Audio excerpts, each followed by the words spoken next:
Good morning students, online class में आप सभी का स्वागत है। आज हम लोग पढ़ेंगे गौरी कहानी के पेज संख्या 16 और 17 की व्याख्या। इसके पहले यह बताया गया है कि राधा कृष्ण गौरी का विवाह देखने गए रहते हैं और वहाँ से जब लौट कर आते हैं तो उनकी पत्नी जो है कुंती उनसे पूछती है। उसी में आगे है, राधा कृष्ण समझा कर कहता हूँ, सुनो, वह लड़का लड़का नहीं आदमी है। तुम्हारी गौरी के साथ मामूली चपरासी की तरह दिखेगा। बोलो, करोगी ब्याह? अब वो बताते हैं कि जिसके यहाँ मैं शादी देखने गया था वह लड़का नहीं है बल्कि एक भला आदमी है, एक बहुत अच्छा आदमी है। वह आदमी है, लड़का नहीं है। अगर उससे विवाह करोगी तो तुम्हारी गौरी के साथ वो एक चपरासी की तरह दिखेगा। अर्थात उसकी उम्र जो है गौरी की उम्र से बहुत ज़्यादा थी। कुंती, विवाह की बात तो पीछे होगी, क्या रूप रंग बहुत ख़राब है?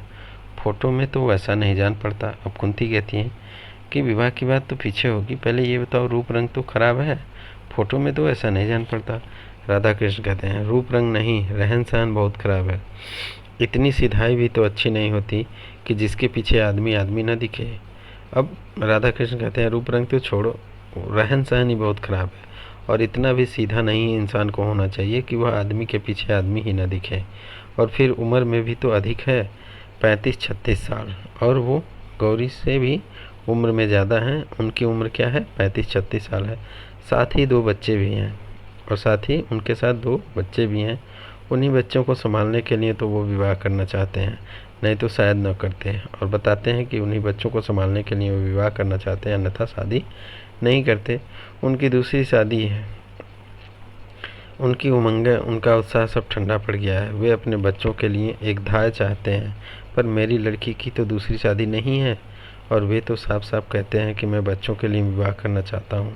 अब राधा कृष्ण जी बताते हैं कि वह जो है अपने बच्चों के लिए शादी करना चाहते हैं, अपने लिए शादी नहीं करना चाहते। वो चाहते कि बच्चों के देखभाल के लिए एक कोई औरत आ जाए और उसी के लिए वो शादी करना चाहते हैं। कुंती कहती है, जिसे दूसरी शादी करनी होती है वे सब बच्चों के ही बहाने तो शादी करते हैं, नहीं तो क्या यह कहें कि अपने लिए करते हैं। कुंती बता रही है कि अगर किसी को दूसरी शादी करनी होती है तो वह यही कहता है कि बच्चों के लिए कर रहे हैं, यह नहीं कहता है कि अपने लिए कर रहे हैं। राधा कृष्ण, अरे नहीं नहीं, वह आदमी कपटी नहीं है, उनके भीतर कुछ और बाहर कुछ और हो ही नहीं सकता।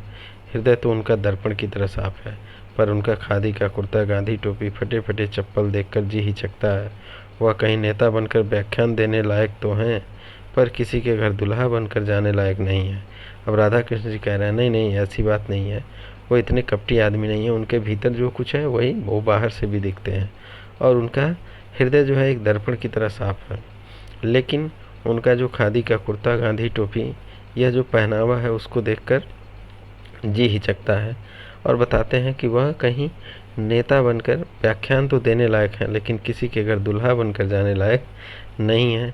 इसके अलावा 30 रुपये कुल उनकी तनख्वाह। कांग्रेस दफ्तर में सेक्रेटरी का वो काम करते हैं। 3 बार जेल जा चुके हैं, किस दिन चले जाएं कुछ ठिकाना नहीं। और बताते हैं कि कांग्रेस के दफ्तर में वो काम करते हैं सेक्रेटरी के पद पे, और उनकी कुल जो तनख्वाह है वो 30 रुपये है। और किस दिन फिर वो 3 बार जेल जा चुके हैं और कब फिर चले जाएं या कोई ठिकाना नहीं है। कुंती, आदमी तो बुरा नहीं जान पड़ता। कुंती भी कहती है कि आदमी तो बुरा जान नहीं पड़ता। राधा कृष्ण, बुरा आदमी तो मैं भी नहीं कहता उसे, पर वह गौरी का पति होने लायक नहीं है। सच बात है। राधा कृष्ण कहते हैं कि मैं भी उसे बुरा नहीं कहता हूँ, लेकिन वो गौरी का पति होने लायक नहीं है। फिर तुमने क्या कह दिया? कुंती कहती है, फिर आपने क्या कहा? राधा कृष्ण, क्या कह देता, उन्हें बुलाया हूँ, अगले इतवार को आएंगे, जिससे तुम भी उन्हें देख ले। वे आने के लिए भी तो बड़ी मुश्किल से तैयार हुए, कहने लगे, नहीं साहब, मैं नहीं, लड़की देखने न आऊँगा। इस तरह लड़की देखकर मुझसे किसी लड़की का अपमान नहीं किया जाता। और वो कहते थे कि अगले इतवार को मैं उनको बुला लाया हूँ, बुलाने को कह दिया हूँ आने को, और वो भी बड़ी मुश्किल से वो तैयार हुए हैं। और कहते हैं कि नहीं साहब, मैं लड़की देखने नहीं आऊँगा, और इस तरह लड़की का अपमान हो जाता है। फिर जब मैंने समझा कर कहा कि आप लड़की को देखेंगे, लड़की और उसकी माँ आपको देख लेगी, तब कहीं बड़ी मुश्किल से राज़ी हुए। और वो बताते हैं कि जब मैंने ये कहा कि आप लड़की को देख लेंगे और लड़की की माँ आपको देख लेगी, तब जाके वो कहीं बड़ी मुश्किल से राज़ी हुए, अन्यथा वो आने को तैयार नहीं हो रहे थे। इस तरह राधा कृष्ण जी अपनी पत्नी कुंती को समझा रहे हैं कि उन्होंने पहले ही कह दिया था कि वो नहीं आएंगे, लेकिन वो किसी तरह राज़ी हुए आने को। इस तरह से मुझसे तब गौरी दरवाजे की आड़ में खड़ी सब बातें सुन रही थी, और गौरी वहीं दरवाजे की आड़ में सब बातें सुन रही थी। जिस व्यक्ति के प्रति उसके पिता इतने असंतुष्ट और उदासीन थे, उसके प्रति गौरी के हृदय में अनजाने ही कुछ श्रद्धा के भाव जागृत हो गए। और जब गौरी ने यह सुना तो उसके हृदय में एक श्रद्धा के भाव जागृत हो गए, और राधा कृष्ण जी पान का बीड़ा उठाकर अपनी बैठक में चले गए। और राधा कृष्ण जी क्या किए, गौरी के पिता जो है वो पान का एक बीड़ा उठाए और अपने बैठक में चले गए। उसी रात फिर उन्होंने अपने कुछ मित्रों और रिश्तेदारों को गौरी के लिए युग वर तलाशने को कई पत्र लिखे, और उसी रात उन्होंने अपने कई मित्रों को गौरी की विवाह के लिए पत्र लिखा, ताकि एक अच्छा विवाह मिल सके। अगला इतवार आया। आज ही सीताराम जी गौरी को देखने या अपने आप को दिखलाने आएंगे। अब जो है दिन बीतता गया और अगला इतवार भी आ गया, और आज ही के दिन सीताराम जी गौरी को देखने या अपने आप को दिखलाने आएंगे। राधा कृष्ण जी ने यह पहले ही से ही कह रखा था कि किसी बाहर वाले को कुछ न मालूम पड़े कि कोई गौरी को देखने आया है, और राधा कृष्ण जी पहले ही यह बता चुके थे अपने घर में कि किसी को यह बात पता नहीं चलनी चाहिए कि गौरी को कोई देखने आ रहा है। अतः यह बात कुछ गुप्त रखी गई है। घर के भीतरी आंगन में ही उनके बैठने का प्रबंध किया गया है, और घर के भीतर आंगन में ही बैठने का प्रबंध किया गया है।